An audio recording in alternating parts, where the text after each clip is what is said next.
আসসালামু আলাইকুম এভরিওয়ান। আজকে আপনাদের সামনে হাজির হলাম নতুন আরেকটি ফল নিয়ে। এই ফলের নাম কি বন্ধুরা আপনারা বলেন তো? যদি জানেন তাহলে কমেন্ট বক্সে এসে বলে যান।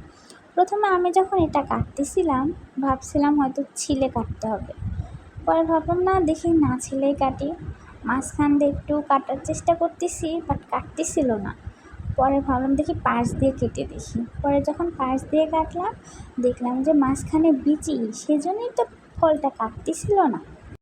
পরে দুই পাশ থেকে কাটার পরে ভাবলাম দুই পাশ থেকে কাটি তাহলে বিচিটা বের করা যাবে। কাটার পরে বিচিটা বের করলাম। এরপর করলাম কি, এটা নিয়ে এক ফালটি নিয়ে আমার ছোটো ভাইকে দিলাম যে দেখো তো, খেয়ে বলো তো এর টেস্টটা কেমন। সে ফার্স্টে খেতে চাচ্ছিল না, পরে অনেক কষ্টে মুখটা আঙ্কা বাঙ্কা করে খেয়ে বলল আছে মোটামুটি, এ বলে রেখে দিল।